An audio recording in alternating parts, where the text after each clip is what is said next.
علیکم، YouTube channel الفجر کے ساتھ میں ہوں عفیفہ راؤ اور آپ دیکھ رہے ہیں پروگرام سماج۔ اس سے پہلے کے پروگرام میں ہم نے بات کی کہ جو چیزیں حرام ہیں وہ کچھ صورتوں میں ہمارے لیے حلال بھی ہو جاتی ہیں اور وہ ہمارے لیے استعمال کرنا بہتر ہوتی ہیں، لیکن نجس چیزوں میں اور حرام چیزوں میں ایک فرق پایا جاتا ہے۔ آج کے اس پروگرام میں ہم مفتی عبدالقوی صاحب سے جانیں گے کہ یہ جو نجس چیزیں ہیں، نجس اشیاء ہیں، کیا وہ حلال ہو سکتی ہیں یا ان کے استعمال کے بارے میں وہ کیا کہتے ہیں۔ السلام علیکم مفتی صاحب۔ وعلیکم السلام۔ بسم اللہ الرحمن الرحیم۔ دیکھیں یہ دو چیزیں بڑی واضح ہیں۔ ایک، اللہ نے ہمیں یہ نظام دیا کہ یہ حلال ہے اور یہ حرام ہے۔ بالکل۔ دوسرا، اللہ اور رسول اللہ نے ہمیں یہ نظام دیا کہ یہ نجس ہے یعنی پلید اور یہ پاک ہے۔ اب یہ دو علیحدہ علیحدہ عنوانات ہیں۔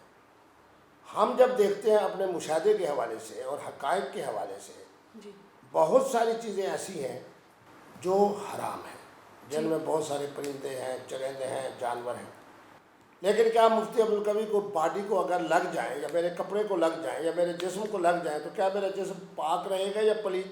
تو معنی یہ ہے کہ حلال و حرام کی تقسیم علیحدہ ہے جی، اور پلید یعنی نجس اور پاک کی تقسیم علیحدہ۔ ہم نے پہلے جو گفتگو کی اس میں یہ بات ہم نے بتائی۔ مطلب اگر ہم یہ کہیں کہ حلال اور حرام جو ہے وہ زیادہ تر کھانے پینے کی اشیاء میں ہے، جبکہ نجس جو ہے وہ باقی دوسری اشیاء میں بھی ہم کر سکتے ہیں کہ یہ نجس ہو گیا یا یہ پاک ہے۔ جی، اس کو مزید وضاحت میں جو بھی کر دیتے ہیں کہ حلال و حرام کا تعلق مشروبات یعنی پینے سے، بالکل، معقولات یعنی کھانے پینے سے اس کا تعلق ہے، ٹھیک ہے، اور نجاست کا اور پاکیزگی کا اس کا تعلق ہماری باڈی سے ہے، ہمارے جسم سے ہے۔ ٹھیک ہے۔ اب اس صورتحال کے اندر آج ہم نے جو گفتگو کرنی ہے وہ یہ کرنی ہے کہ جو چیزیں نجس ہیں جی، کیا وہ پاک ہو جاتی ہیں، ٹھیک ہے، اور اگر پاک ہوتی ہیں تو کن صورتوں میں ہوتی ہیں۔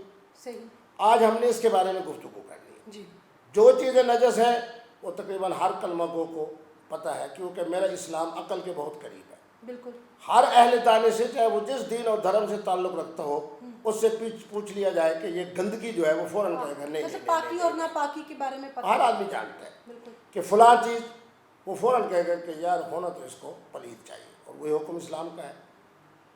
ہر وہ چیز، جیسے کہ قرآن مجید نے بڑی عظیم بات کی کہ اللہ رب العالمین نے حضور کی جو صفت بیان کی اس میں فرمایا وَيُحِلُّ لَهُمُ الطَّيِّبَاتِ وَيُحَرِّمُ عَلَيْهِمُ الْخَبَائِثَ، کہ ہم نے ایسے نبی رحمت آپ کو عطا کی ہے جو رسول بھی ہیں، نبی بھی ہیں، اور ایسی شان والے ہیں کہ جو طیبات یعنی عمدہ چیزیں ہیں، بالکل، پھول ہیں، اسی طرح ہمارے لیے جناب فروٹ ہے، اسی طرح ہمارے لیے سبزی ہے، یعنی ہر وہ چیز، ہم میوہ جات ہے، بڑی عمدہ بات کی آپ نے۔ اسی طرح کی جتنی چیزیں ہیں جن کو طرف ہماری دل متوجہ ہوتا ہے کہ ہم اس کو کھائیں یا پئیں، بالکل، فرمایا اللہ رب العالمین نے اپنے نبی رحمت کی برکت سے وَيُحِلُّ حلال ہو گئے۔ فرمایا وَيُحَرِّمُ عَلَيْهِمُ الْخَبَائِثَ، گندگی پڑی ہوئی ہے، خون ہے، کوئی مردار چیز پڑی ہوئی ہے، اب دل بھی اس سے متنفر ہے، تو فرمایا وَيُحَرِّمُ عَلَيْهِمُ الْخَبَائِثَ، آپ کے نبی رحمت نے ہر وہ چیز جو ناپسندیدہ ہے اس کو تمہارے لیے حرام کر دیا اور اس کو شریعت میں حرام کر دیا۔ بالکل، اب آج کی ہماری جو گفتگو چونکہ کرونا وائرس اور اس طرح کے متعدد امراض کے حوالے سے ہے اور وبا کے حوالے سے، تو اب ہم نے یہ بات ہے کہ ایک چیز ہے وہ نجس ہے، پلید ہے، جس طرح کہ پچھلی دفعہ میں نے حدیث مبارک کا حوالہ دیا، آج پھر دے دیتا ہوں کیونکہ اس کا تعلق جو تھا وہ پلیدی اور پاکی سے ہے۔ مثلا اونٹ ہے یا اونٹنی ہے یا گائے ہے یا بھینس ہے، نر ہے یا مادہ ہے، اب انسانی عقل بھی یہی کہتا ہے کہ اس کی گوبر بھی پلید ہو یعنی نجس ہو، اور اسی طرح اس کا جناب جو دوسرا ہے وہ پیشاب وہ بھی ہو، لیکن حضور نے ان لوگوں کے لیے جن کے پیٹ میں ایک خاص قسم کی بیماری پیدا ہو گئی تھی، وہ حیضہ کہتے ہیں جو بھی کہتے ہیں، حضور نے ان کا حال یہ بتایا کہ اونٹنی کا دودھ بھی لو، اسی اونٹنی کا پیشاب بھی لو۔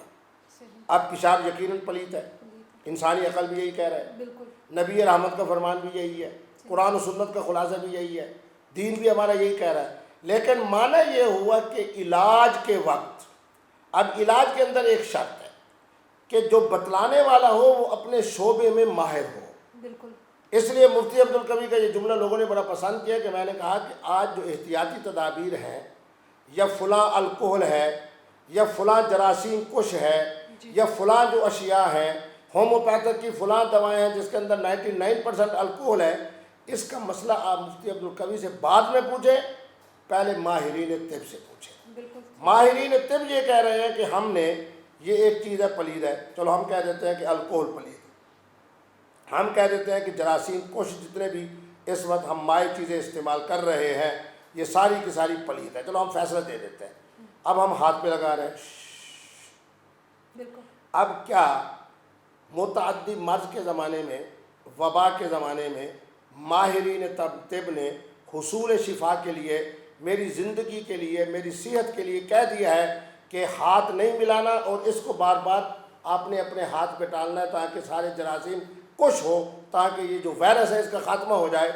اب مفتی عبدالقوی سے یہ پوچھا جائے گا کہ ماہرین طب نے جب یہ کہا ہے تو آپ صرف اتنا بتائیں کہ کیا پلید چیزیں، نجس چیزیں پاک ہو جاتی ہیں؟ فوراً میں بطور دلیل کے یہ بات کہوں گا کہ حصول شفا کے لیے، اپنی زندگی اور صحت کے لیے جب ماہرین طب ایک بات کہہ دیں تو وہ پلید چیز بھی پاک ہو جاتی ہے، یہ اس کی پہلی شرط ہے۔ ٹھیک ہو گیا۔ دوسری صورت یہ ہے کہ میرے اندر کوئی ایسی وبا کا زمانہ نہیں ہے، صحیح۔ لیکن اللہ معاف فرمائے کہ مجھے ایسی کوئی بیماری ہو گئی ہے جس کا علاج ہے ہی ایسی چیز میں جو پلید ہے، ٹھیک۔ تو یہ دوسری وہ صورت ہو جائے گی، یا وبا کی صورت نہیں ہے، پہلی صورت تو وبا کی ہے، متعدی مرض کی بھی نہیں ہے۔ اللہ معاف فرمائے کہ مفتی عبدالقوی کو یا زید اور بکر کو یا خالد کو ایسی بیماری ہو جاتی ہے، پیٹ کی مختلف بیماریاں ہیں، ان صورتوں میں ماہرین طب نے کہہ دیا کہ یہ جو پلید چیز ہے، جس کو عقل بھی کہہ رہا ہے کہ یہ پلید ہے، صحیح۔ اسلام بھی کہہ رہا ہے کہ یہ پلید ہے، کیا مفتی عبدالقوی ماہرین طب کے اس کہنے کے بعد کہ ہم نے حصول شفا کے لیے اور علاج کے لیے اور آپ کی صحت کے لیے اس کو استعمال کریں، تو مفتی عبدالقوی کا یہ کام نہیں کہ وہ کہے نہیں نہیں نہیں نہیں نہیں نہیں نہیں یہ پلید ہے، یہ نجس ہے، یہ پاک نہیں ہو سکتی۔ یہ دین رحمت نہیں، دین رحمت یہ ہے کہ مفتی عبدالقوی یہ کہے کہ میرے نبی رحمت اتنے 100 سال پہلے مجھے یہ ریلیف دے کے گئے، یہ حدیث مبارک ہے، یہ حضور کا فرمان ہے، یہ قرآن کی آیت ہے کہ تمام وہ چیزیں جو نجس ہوں، پلید ہوں، وہ ان حالات کے اندر پاک ہو جاتی ہے۔ مطلب اگر ہم یہ کہیں کہ انسانی زندگی جو ہے وہ زیادہ اہم ہے کہ اس کو بیماریوں سے، وباؤں سے اور ان چیزوں سے بچایا جائے، تو وہ بالکل صحیح ہوگا کہ مطلب اس انسانی زندگی کے سامنے ان سارے معاملات کو نہیں دیکھنا چاہیے، انسان کی زندگی کو سب سے پہلے بچانا چاہیے۔ دیکھیں جی، اس بارے میں قرآن مجید کی 3 آیات، ایک بھی نہیں، 2 بھی نہیں، 3 بھی، چلو اسی کا میں حوالہ دیتا ہوں، وقت تو ہمارا بڑا مختصر ہوتا ہے۔ جی قرآن مجید نے کہا کہ اپنے آپ کو ہلاکت میں مت ڈالو، بالکل۔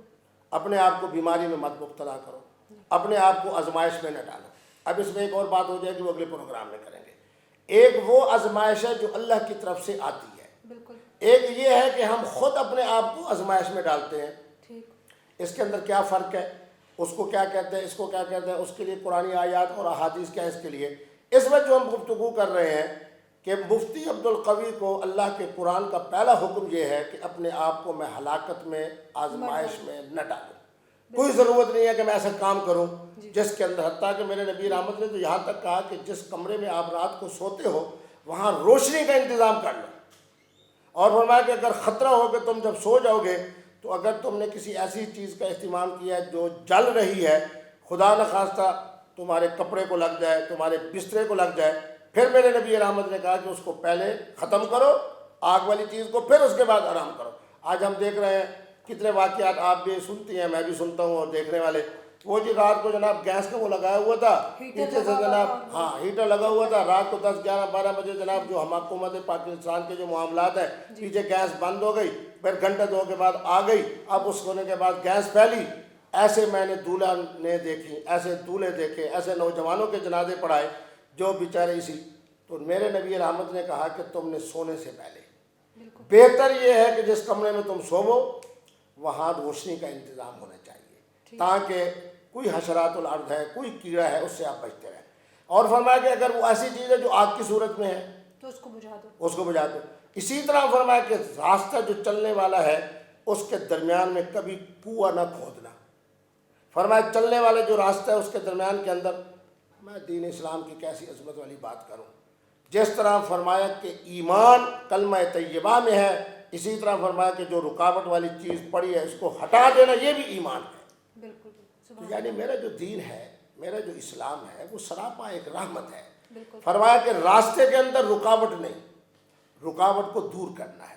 اماطۃ العزا عن الطریق، اللہ نے وہ کلمات بھی عطا کر دی جو حضور کے تھے۔ فرمایا راستے سے تکلیف دہ چیز کو ہٹانا، الایمان، یہ بھی خود ایمان چیز ہے۔ بالکل معنی یہ ہے کہ ہم نے ہر وہ چیز جو ہمیں آزمائش میں ڈالے، اللہ کا قرآن کہتے ہیں نہیں، آزمائش میں نہ ڈالو۔ دوسری کتنی عظیم بات ہے میری بیٹی کہ اللہ کا قرآن کہہ رہا ہے، میں نے جناب یورپ کے سفر میں کہا، میں نے کہا انجیل مقدس کے اندر اور تورات شریف ہمارے لیے بڑی قابل قدر کتابیں ہیں، الہامی کتابیں ہیں، وہ ایک آیت لے کر آؤ جس میں یہ لکھا ہو کہ ایک انسان کی زندگی پوری انسانیت کی زندگی ہے۔ من احیاہا فکأنما احیا الناس جمیعا۔ اب لوگ مجھے کہتے ہیں جی مفتی صاحب آپ ماشاءاللہ اتنا بڑے مرکز میں ہو، آپ بھی اعلان کر رہے ہو کہ جی نماز با جماعت کی بجائے گھروں میں نماز پڑھو، اور جمعے میں بھی آپ اعلان کر رہے ہو کہ جو لوگ آئے ہو احتیاطی تدابیر کے ساتھ 3 فٹ پہ کھڑے ہو جائے، اور آپ کے پاس آنے والے جو لوگ مسئلہ پوچھتے ہیں آپ کہتے ہیں کہ بزرگ حضرات گھر میں نماز پڑھے، جو آپ ہیں ان کو بات کو آپ کہہ بھی دیتے ہو بھی آپ بھی گھر میں نماز پڑھو، اور اگر آتے ہو تو یوں نہا کرو۔ مفتی صاحب آپ یہ کیسی؟ میں نے کہا کہ اس کا جواب میرے نبی رحمت اتنے 100 سال پہلے عطا فرما کے گئے ہیں۔ کیوں؟ اس لیے کہ ایک آدمی کی زندگی، اب آپ مجھے بتائیے، اس بارے میں نے بڑا سوچا کہ مفتی عبدالقوی کبھی مسجد کی طرف جاتا ہے، صحیح لوگوں کے ساتھ اٹھتا بیٹھتا ہے، خدا نہ خواستہ کسی کا وائرس مجھے، اب میرا وائرس کدھر جائے گا؟ میرے بیٹے کی طرف، بالکل میری بہو کی طرف، میری بیٹی کی طرف، میرے داماد کی طرف، صحیح میرے اس نواسے کی طرف جس سے پیار کرنے کا حکم میرے نبی رحمت نے عطا فرمایا۔ فرمایا کہ حسن اور حسین علی کے بیٹے نہیں، میں محمد کے بیٹے ہیں۔ بالکل مجھے بھی اپنے نواسے یہی سمجھنے چاہیے کہ یہ مفتی عبدالقوی کے بیٹے ہیں۔ تو جب میری وجہ سے میرے نواسے کو تکلیف ہو تو کیا میں یہ برداشت کروں گا؟ بالکل اب قرآن کی طرف آتا ہوں۔ قرآن نے کہا کہ ایک آدمی کی زندگی پوری انسانیت کی زندگی ہے۔ میرا نواسہ زندگی حیات صحت کے ساتھ گزارے، یہ سمجھو مفتی عبدالقوی کی زندگی ہے۔ مفتی عبدالقوی اگر صحت سے رہتا ہے سمجھو اس کے نواسے کی زندگی ہے۔ تیسری آیت کتنی عظیم بتائی، قرآن کی عظمت کمال ہے۔ لا یکلف اللہ نفسا الا وسعها، فرمایا جتنی تمہاری جان ہے، جتنا تمہارا وزن ہے، جتنی تمہارے اندر صلاحیتیں ہیں، جتنی تمہارے اندر وسعت ہے، اللہ تبارک و تعالیٰ اسی کے مطابق ہی۔ میرے پاس اگر استطاعت ہے تو حج فرض ہے، وغیرہ بالکل فرض نہیں۔ بالکل اسی طریقے کے اوپر میرے اوپر جناب ہے رزق حلال تو میرے اوپر زکوٰۃ ہے، ورنہ بالکل نہیں۔ صدقہ فطر کی میں ادائیگی کر سکتا ہوں تو میرے اوپر صدقہ فطر ہے، ورنہ بالکل نہیں۔ اسی طرح نماز کے با جماعت پڑھنے کی میرے اندر استطاعت ہے، کوئی وائرس نہیں، کوئی یہ نہیں، تو میں یقیناً مسجد میں جاؤں ہر قدم کے اوپر۔ اور پھر میرے نبی رحمت کی بات سنیں، فرمایا کہ اس زمانے میں میرے نبی رحمت نے 3 باتیں پہلی بتا دی، جس میں وبائیں بھی آ گئی، مرض بھی آ گئے، متعدی امراض بھی آ گئے، ہر طرح کی۔ ایک فرمایا خوف، ڈر، یہ بھی ہو سکتا ہے کہ کوئی بولا کتا باہر گھوم رہا ہے، کوئی وائرس گھوم رہا ہے، کوئی خوفناک قسم کی جناب کیفیت ہے، کرفیو لگا ہوا ہے، لاک ڈاؤن ہے۔ دوسرے نمبر پہ فرمایا موسلادھار بارش۔ اب دیکھیں میرے دین نے کتنی آسانی پیدا کی، صرف موسلادھار بارش ہے۔ اچھا اگر موسلادھار بارش مفتی عبدالقوی چلا بھی جائے، ہمارے ایک مفتی صاحب بڑے سادے سے ہیں، انہوں نے کہا کہ موسلادھار بارش اس لیے تھی کہ اس وقت مدینے کی گلیاں جو تھیں وہ کچی تھیں۔ میں مسکرا کے میں نے ایک ٹی وی پہ کہا، آج آپ کے پروگرام میں بھی کہہ رہا ہوں، اگر اس زمانے میں صحابہ احتیاط کے باوجود گر بھی پڑتے موسلادھار بارش کی وجہ سے، زیادہ سے زیادہ یہی ہوتا نا جو ہماری سرائکی میں کہتے ہیں اسی تو سٹ لگ گئی ہے، یہی کچھ ہی ہوتا نا۔ ایسا ہی ہے۔ لیکن یہاں وائرس کیا کر رہا ہے؟ وائرس تو گھروں کے گھروں کو برباد کر رہا ہے۔ جو آدمی بیرونی دنیا سے آیا، پتہ چلا اس کے میں وائرس تھا، وہ جی اس کی بیوی کو بھی ہو گیا، جی اس کے بچوں کو بھی ہو گیا، وہ گھر میں جو دودھ دینے والا ہے جی اس کو بھی ہو گیا، گھر کے اندر جو گوشت لے کے آیا تھا جس بچے نے جناب کچن میں کھڑے ہو کے گوشت پکایا اس کو بھی ہو گیا۔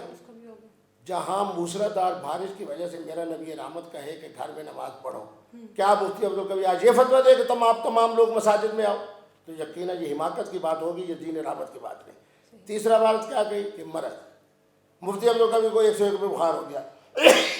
یہاں وائرس کے اندر کیا ہو رہا ہے؟ بیمار بھی ہو رہا ہے، نزلہ بھی ہو رہا ہے، زکام بھی ہو رہی ہے، کھانسی بھی ہو رہی ہے، سب کچھ ہو رہا ہے۔ تو اس کے اندر 2 چیزیں آ گئی، خوف بھی ہے اور بیماری بھی ہے۔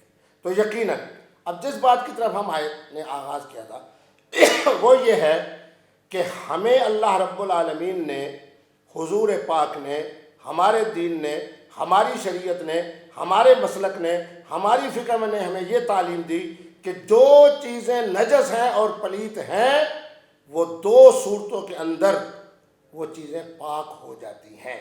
ایک انفرادی کہ خدا نخواستہ مفتی عبدالقوی کی اچھا میں مثال دے دیتا ہوں۔ خدا نخواستہ مفتی عبدالقوی کو یہ کیفیت ہے کہ میرا خون نکلتا رہتا ہے، اللہ معاف فرمائے، ناک سے خون شروع ہو جاتا ہے، ختم نہیں ہوتا۔ ابھی مجھے اسلام یہ کہتا ہے کہ اس کے نکلنے کے باوجود حالانکہ یہ پلید ہے، میرے ہونٹوں پر بھی آ رہا ہے، میرے کپڑوں پر بھی آ رہا ہے، لیکن فرمایا کہ پلید ہونے کے باوجود اس مرض کی وجہ سے حالت عذر کے اندر اللہ نے اس پلید چیز کو میرے لیے کیا کر دیا؟ پاک کر دیا۔ اسی طریقے کے اوپر ایک وبا کی صورت ہے۔ اب وبا کے اندر انہوں نے کہا جی یہ چیز استعمال کرو، چلو ہم آسانی کے لیے کہہ دیتے ہیں، انہوں نے کہا جی فلاں جو حلال جانور ہے نا اس کا پیشاب یا اس کی گوبر استعمال کرو۔ اب مفتیان کرام سے پوچھا جائے گا تو وہ کہیں گے جی بالکل ٹھیک ہے۔ اگر ماہرین طب کہہ رہے ہیں تو معنی یہ ہوا کہ ہر وہ چیز جو اللہ کے قرآن میں، حضور کے فرمان میں، ہماری فقہ میں، ہماری احادیث میں، ہماری شریعت میں پلید ہے وہ دو صورتوں میں پاک ہو جاتی ہے، خواہ انفرادی زندگی ہو، خواہ اجتماعی زندگی ہو، خواہ وبا کی صورت ہو، خواہ میرا علاج اکیلے کا ہو، خواہ پوری قوم کا علاج ہو، خواہ میری زندگی ہو، خواہ پوری قوم کی زندگی ہو، حالت مرض میں اور حالت عذر میں۔ ہم کہتے ہیں جی فلاں معذور ہے۔ اب مثلا خدا نہ خواستہ کسی کو فالج ہو گیا، انہوں نے کہا جی فلاں جو حرام جانور ہے نا اس کا جناب تیل لے کے اس کی ٹانگوں کی مالش کرو اور یہ ٹھیک ہو جائے گا۔ یہ کسی بیچارے کو لکوہ ہو گیا، انہوں نے کہا جی فلاں جو حرام جانور ہے نا اس کو ذبح کر کے اس کو کھلاؤ، یا فلاں جو حرام جانور ہے اس کا تیل نکال کے اس کو لگاؤ۔ تو یہ میں اس لیے اسد کے ساتھ باتیں کر رہا ہوں کہ سمجھانا میں یہ چاہتا ہوں کہ انسانی صحت ہو، انسانی زندگی ہو، انفرادی ہو یا اجتماعی، حالت عذر میں اور حالت مرض میں، یعنی بیماری کی حالت میں اور عذر کی حالت میں، تمام وہ چیزیں جو پلید ہیں وہ پاک ہو جاتی ہیں، مفتی عبدالقوی کے فتوے سے نہیں، ماہرین فن کی وجہ سے اور ماہرین طب کی وجہ سے۔ جی مفتی صاحب آپ کا بہت بہت شکریہ۔ جی ناظرین، تو آپ نے بات سنی مفتی عبدالقوی صاحب کی، اور میرے خیال سے انہوں نے بہت تفصیل سے جو ہے اس بات کی وضاحت فرما دی ہے کہ جہاں انسانی جان کی بات ہو، بے شک وہ کسی ایک شخص کی جان کی بات ہو یا بہت سے لوگوں کی جان کی بات ہو، اور آپ بے شک کوئی ایک انسان کسی بیماری میں مبتلا ہو یا کسی وبا کی وجہ سے بہت سارے انسان جو ہے وہ کسی ایک بیماری میں مبتلا ہو، تو ایسی صورت میں کوئی بھی نجس اشیاء جو ہے وہ ہمارے استعمال کے لیے جائز ہو جاتی ہیں، وہ ہمارے استعمال کے لیے حلال ہو جاتی ہیں۔ آج کے پروگرام کے لیے اتنا ہی، انٹل دا نیکسٹ ٹائم، اللہ حافظ۔